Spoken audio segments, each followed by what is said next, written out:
São João. Glória a vós, Senhor. Naquele tempo, Jesus chegou a uma cidade da Samaria chamada Sicar, perto do terreno que Jacó tinha dado a seu filho José. Era aí que ficava o poço de Jacó.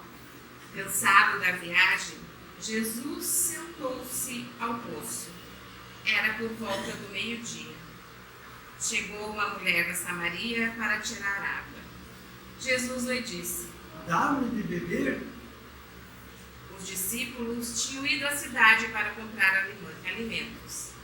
A mulher da Samaria disse então a Jesus: Como é que tu, sendo judeu, pedes de beber a mim, que sou uma mulher samaritana?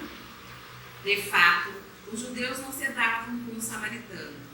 Respondeu-lhe Jesus: Se tu conhecesses o dom de Deus, e quem é que te pede, dá-me de beber, tu mesma lhe pedirias a ele e ele te daria água viva. Nós refletimos desde o Antigo Testamento a questão, a importância da água.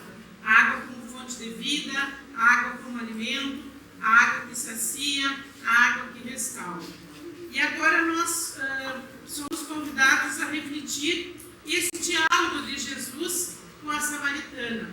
Aqui Jesus ele quebra três paradigmas, três preconceitos ou três regras, três leis, né? Quer dizer, pode ser mais, mas três assim, básicas. Primeiro que Jesus quebra aquela regra, a questão do povo. O povo de Israel se achava, os judeus se achavam, de fato, tinham sido escolhidos para ser o povo escolhido, mas para ser o povo de exemplo, de fiel a Deus, né? De exemplo de tudo, de fraternidade, de justiça, enfim. E eles eram tudo menos isso. Então Jesus quebra isso. E ele se torna um impuro, porque ele vai no meio da Samaria que não podia passar. Né? Exatamente. A pessoa o judeu que pisasse na Samaria e botasse o dedinho já era impuro. Então Jesus se torna um impuro. A segunda regra que ele quebra é essa relação do gênero homem e mulher, que o homem não podia conversar nem com a esposa, nem com as filhas em público, quanto mais com uma mulher estranha, né? E uma mulher, entre aspas, que não era, digamos, uma mulher direita, porque as mulheres de direitas, elas iam de madrugada no poço, e ali ela vai ao meio-dia, né? Então ele quebra mais uma regra ali e conversa com ela, e eu acho que de repente e ela se assustou, né? Ela se assustou porque primeiro que ela não sabe no início quem é ele, então ele quebra essa regra e começa a conversar com ela, e um diálogo que começa a ser aparentemente superficial, me dá um copo d'água, e aquilo começa aprofundando aquele diálogo. Então ele vai, né, e o homem nunca conversava com a mulher, nada, nem bom dia, nem boa tarde, nem boa noite, nada. E aí ele faz uma conversa profunda, que ela vai crescendo aquela conversa, vai aprofundando, né? E Jesus também quebra a questão da religião, porque de fato os samaritanos eles tinham uma prática religiosa um pouco, vou dizer, muito diferente, mas eles adoravam lá no Monte Gerizim, e para os judeus era o monte de adorar era Jerusalém.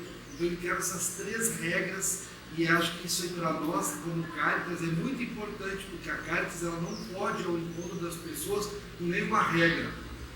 Se a gente vai ao encontro das pessoas, porque tu é isso, porque tu é aquilo, porque tu é desse povo, tu é daquela religião, se a gente vai com esse tipo de regra, nós estamos repetindo as leis mosaicas, né? Então a Caritas ela tem que ir ao encontro das pessoas, como Jesus foi, com o coração aberto para acolher, né? E para também aprender, porque aquela mulher ali, ela foi uma mulher ousada, que ela perguntava a Jesus as coisas, né? E isso, e aquilo. Nunca uma mulher enfrentava um homem nem em casa, muito menos em público, muito menos um estranho. E ela sai, tu não tem balde, tu não tem isso. Então a Caritas também tem que ir ao encontro das pessoas sem achar que nós é que sabemos e os outros é que não sabem. Nós vamos aprender.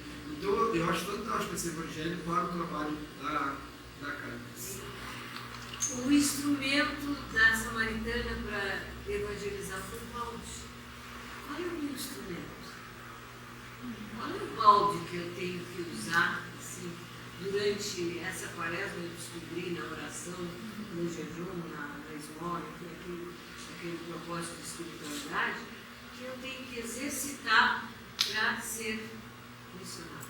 Nós nunca encontramos no Evangelho Jesus sozinho. Não tem no Evangelho Jesus sozinho. Talvez esses foram os únicos minutos que Jesus ficou sozinho, mas ele sabia que ele ia encontrar alguém ali no poço. Então ele deixou que os discípulos fossem à frente até um povoado para conseguirem alimento. Talvez ele até não foi junto com os discípulos porque sabia que com os discípulos ele iria se estressar. Os discípulos não estavam tão prontos ainda, e essa caminhada que ele estava fazendo a Jerusalém era a catequese que ele estava dando para os discípulos. A catequese de Jesus com os discípulos não foi numa sala de aula, uma sala de catequese, foi na estrada, foi a caminho, na subida até Jerusalém. Então sempre ele estava acompanhado de alguém dos seus, ou provocava algum encontro com outra pessoa que pensava até diferente dele para conversar. Então nossa dificuldade talvez hoje cada vez mais acentuada e conseguirmos conversar com pessoas diferentes, com pessoas que pensam diferente.